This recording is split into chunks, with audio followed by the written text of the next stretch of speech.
کیا لوگ یہ خیال کیے ہوئے ہیں کہ صرف یہ کہنے سے کہ ہم ایمان لے آئے چھوڑ دیے جائیں گے اور ان کی آزمائش نہیں کی جائے گی؟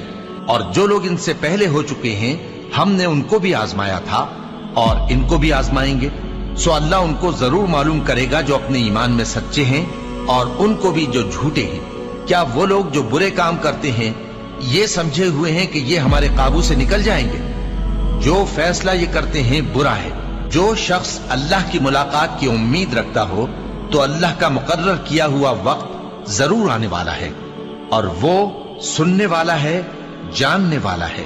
اور ہم کسی قدر خوف اور بھوک اور مال اور جانوں اور میووں کے نقصان سے تمہاری آزمائش کریں گے، اور صبر کرنے والوں کو بشارت سنا دو کہ ان لوگوں پر جب کوئی مصیبت واقع ہوتی ہے تو کہتے ہیں کہ ہم اللہ ہی کا مال ہیں اور اسی کی طرف لوٹ کر جانے والے ہیں۔